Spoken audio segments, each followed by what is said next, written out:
YouTube? How y'all doing? It's been a while since I made a video.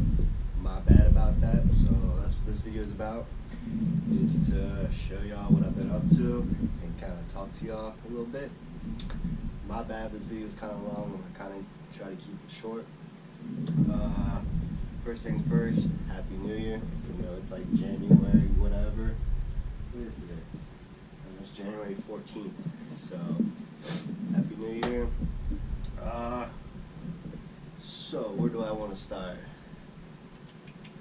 First things first, make sure y'all follow me on Instagram, 99blue, Ian1_Tyler, and kind of keep up behind the scenes stuff, what I'm up to and all that, because I post there a lot of what I'm doing with the car and stuff like that. So, first things first. First things first is I sold the old hatch, the rust bucket. It was B20V and all that. I completely sold everything back middle of August. I sold everything. I sold the car to my friend, which is probably gonna be popping up here back on the channel. It's him and his brother. They're building it for like a track street car. They've completely torn the car apart. So yeah, it's even lighter than what it was. I sold the motor to somebody else and just sold a lot of shit that I had, a B series and all that. Got out of it for like 3 weeks, and then I bought a 97 hatch, the exact same car, same color, but just a 97. It kind of just fell in my lap. I really wasn't looking for another project car. I was kind of getting out of it, but then I got bored. And I was like, I can't get away from cars. Let's just put it that way. There's just something about coming home and working on cars and stuff, and even though they can be kind of pain in the ass and a money pit, it just gives you something to do, I guess. Yeah, so I bought this 97 CX hatch, same color and all that. It's way cleaner. There's hardly any rust on it. Here's some videos of that.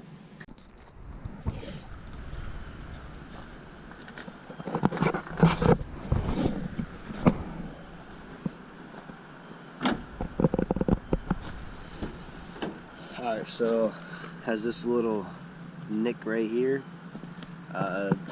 This is all pretty good. There's no rust on this like the last one, but on the other side there is a little spot. No rust underneath the doors, it looks like, that I can see. Just dirty.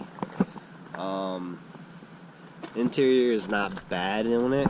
It's just mainly that. It's bad. It's just a little dirty, the carpet, but overall it's not that bad for a 97. I'm putting that cluster in here, the B16 cluster is going to go in here. This car only has 196,000 miles. The 2000, the one I just sold, had 350,000 miles on it when it blew up. Has this little thing right here, this little thing, which is like some type of tape layer, and then stock. Seats are not terrible. That's not terrible back there. What else? Oh, check these things out. It has some Honda Fit wheels on it. How about that? But the funny thing is, these tires go one way. They're, what do you call them? Directional tires. So this side needs to be on the other side. Those side needs to come on this side. I thought that was pretty funny. That whoever put these tires on, or put the wheels on, they put them on the wrong side of the car. These are 195 55 16s. So we got some 16s on this thing. See, even underneath right here, it's no rust. Bumper's a little scratched up. That's a little popped out, nothing crazy. Here's the back. No water in it or nothing. Look, he even has a spare tire. These are a little faded. On the picture, it did have a little thing right here, but it didn't come with it.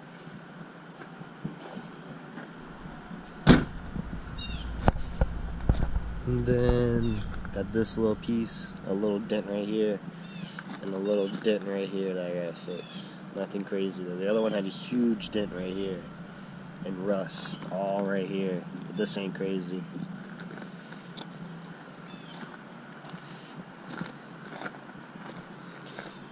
Oh, and it has fog lights. Check that out. So, you saw that, I picked it up, and like I said, it's pretty clean. Then I started doing body work right after I picked it up. It's only my second time doing body work, and it's coming out pretty well. Don't judge, but it's coming out pretty decent. I accidentally hit my car. This was a really clean side, but I accidentally hit it with my truck, not paying attention. The reason I started the body work is because of this right here. My dumbass backed into this with my truck. I have another set of doors, I think, that I'm about to buy from a guy that are really clean, and I'm going to gut these doors, so I'm going to have 2 sets of doors. Just a few spots there. This one right here came out really good. And then this spot, this whole spot right here. And I'm still working right here on this. There's a dent. Got most of that. And those little spots right there. I still got to do some on the roof. So, you seen that. So, that's some clips of me doing some body work and all that. I'm still actually doing body work on it now. And it's January. I started like November, or actually October. I picked that car up in September. I started right around October, end of September, October. Then it kind of got cold. I was busy doing working and all that, but body work is almost done. When it's completely done, I'm gonna show that in a completely different video. But that's all the body work and all that. And then I was trying to figure out what type of motor I wanted to put in it and what build I wanted to do. And I've always wanted to go H2B. And I mean, for the longest time, I've always wanted to get into H's and all that. You can get pretty good power out of them pretty quickly with not a lot of money into them. K's are just too expensive, and I'm not really a big fan of K's. So I was on the hunt for like 4 months trying to find one for a reasonable price. I found one. $500, but it was a scam. Had no compression, none of that. That was in the middle of the Mexican ghetto in Manassas, Virginia. I should have recorded that. That was the craziest experience I've had, and that was a scam. It was trash. So I was still on the hunt, and beginning of November, I found one in Delaware. It's like 4.5 hour drive from Virginia to there. So me and my friend got in the car and went up to Delaware. It was like a 4.5 hour drive. And I bought an H22A. It had pistons rods. It was boosted on 18 pounds. And I purchased it for $800 with headers, so it was like $900. And everywhere else I kept finding them between $500 and $2,000. If you look around, a lot of people are selling these H's around $1,000, around $1,500 to $2,000, depending on if you get trans or not. I didn't want to spend that much because I knew I was going to take it apart and build it, so I was trying to keep the price down a little bit. I didn't want to pay $1,500 to take it apart and put a whole bunch more money into it, and that'd be even more money because I'm trying to do this on a budget. So I picked that up for $800. Since then, I've taken it apart. It's right here. I'm gonna show y'all everything, like what was in it and all that. So first things first, we're gonna check out the blockage right here. Rear light.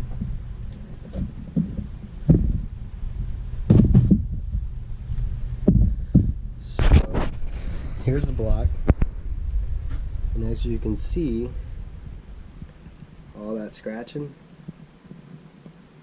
on every single cylinder. This one's pretty bad. So it's pretty roughed up.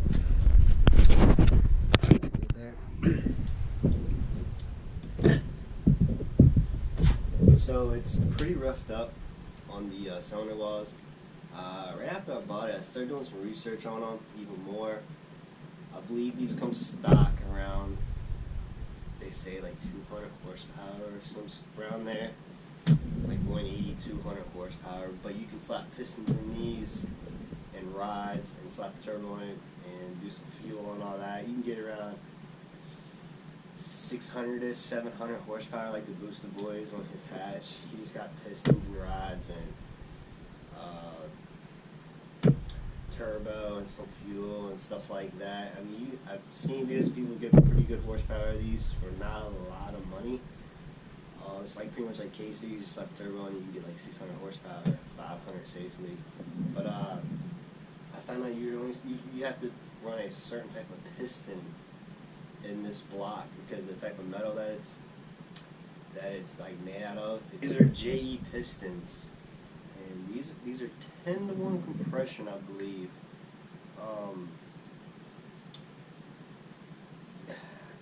There's a certain type of piston you're supposed to run in these blocks for them not to tear up the cylinder walls. I don't remember what brand it was. If you know, leave it in the comments below. I just can't remember off the top of my head. So these are JE pistons, 10-to-1 compression.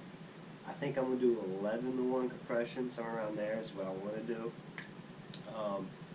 And these rods, hopefully you can see that. These are like $250. They're $250 on Amazon, I believe. And the says they can hold between 600 and 800 horsepower.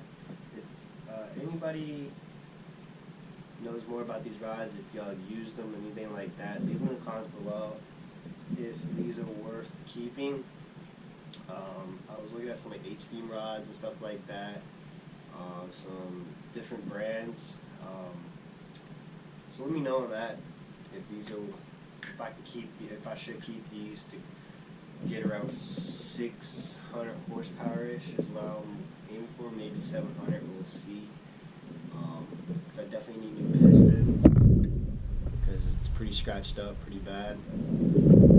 So I'm thinking about doing this same type of pistons, JE pistons probably.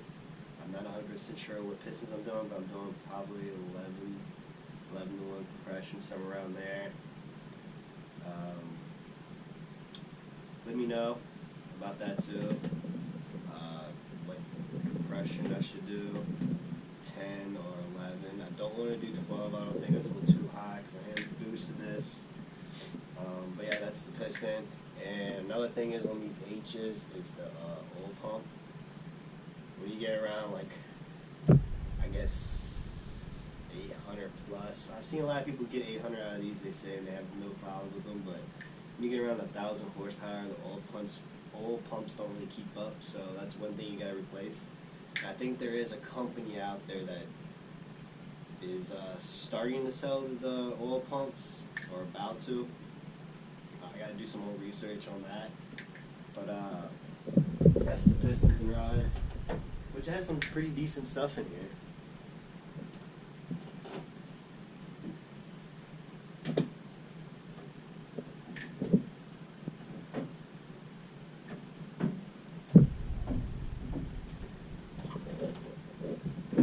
It would be nice if I can keep those rods. That's going to keep the cost down, so I just need pistons. And the other thing is, I'm going to sleeve the block. I'm going to do dry sleeves. They're like $350 on Real Street. I was thinking about doing wet sleeves, but they're like $600. And the only thing about wet sleeves that's good, it's like diesel trucks. You can pop them out and put new ones in that you crack one and all that. But I think I'm going to do dry sleeves because it's a little bit cheaper. And I don't know what I don't know if I'm going to stay stock or board over, whatever. I don't know yet. I'm going to take this to a machine shop and talk to them about that. I'm just struggling to find one in Virginia or like Richmond area that has a good reputation. I found one in Westchester, Virginia, like northwest. It's called, I don't remember the name of it, AR Performance or something. I've seen some really good reviews of them. But if you're local in Richmond, Virginia, and you know any really good machine shops like in Richmond, Virginia, or not too far from Richmond. Leave in the comments below, because I'm really looking for a really good machine shop to put sleeves in this block, so I can sleeve it, and we'll go from there. And then I just gotta do pistons. I'm gonna try to keep it at rods, because that's gonna help out on the budget. And I'm gonna do King bearings. It has ARP head studs. I'm probably gonna get new ones, and I'm gonna do ARP main bolts down here. The other thing was I got a stock intake manifold for this. And I do have headers, which are right here, 1320 headers, which is going to be all motor for a little bit once I build it, probably, to get it on the street, driving around. Probably the first tune is going to be all motor, and then I'm going to do my turbo setup. So that's what I'm going to do first, put it together. So it's pretty clean. He put it together, and then when I pulled it apart, because being me, I wanted to make sure everything was good before I do on the road, and then messed it up even more. So I'm trying to save this block. Like I said, put sleeves in and all that. And this has Super Tech. So this has Super Tech valve springs and retainers. Has Type S cams, and I got stock cam gears. Here's the head right here. It's pretty shiny still. Type S cams, and those right there are from A4 head, which is up there. I had a H2B A4 block, and that had the same thing in here where it was all scratched up, but that's not closed deck. I wanted a closed deck already.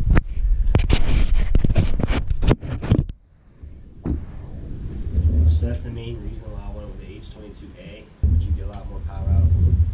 The crank looks good. I'm gonna send that off to the machine shop when I do this to make sure it's balanced correctly and all that. I'm gonna do, like I said, King bearings. I have a Y8 harness, which I guess gotta stretch a few wires and all that, because Y8 has VTEC. Give me a head gasket and all that. I'm gonna try to keep this on a budget build, because I still need hunt data and all that. Yeah. Once I do turbo and all that, I'll go over that. I'll go over the turbo setup when I start ordering the parts. It's the when I get it on the road, all motor, and then I'm gonna order the turbo manifold, turbo stuff, all that. Then I'm doing H2B. I need to get the kit, the H2B plate. You can get the plate and all that. It's $450, or you can go to another brand where you get the plate and motor mounts and everything. That's $1,500 with solid motor mounts, H2B kit, plate, all that. I want to get a good plate because I don't want to drill the holes or whatever, because some plates you get, they're kind of not that good to go H2B. I have a V16 transmission up there. That's what I've been up to. This build will be starting here hopefully soon, early spring, if not earlier, hopefully. At least get it to machine shop, order the sleeves, get that taken care of, and figure out my pistons and all that, and take care of all that as soon as possible, so we can get this build up and going. I want to get this in that car as soon as possible. What else? I'm gonna do the alternator bracket down here. And the alternator's usually up here. We'll put it down here. And just need to get an alternator and a distributor. And that's pretty much it off the top of my head. I say a lot in this, but my bad. But like I said, I'm gonna try to bring out more videos this year on this build, and I got friends that are doing builds and all that. I'm gonna try to go to the track more and all that. But hope y'all like this video. It's an update of what I've been up to and new build, which I'm excited on this, because the build I've always wanted to do is H2B and attempt all-wheel drive eventually after I get everything up and running. I really don't want to go H2B to all-wheel drive. I think that would be really cool. But that'll probably be like next year. But hopefully y'all like this video. Make sure y'all like, comment,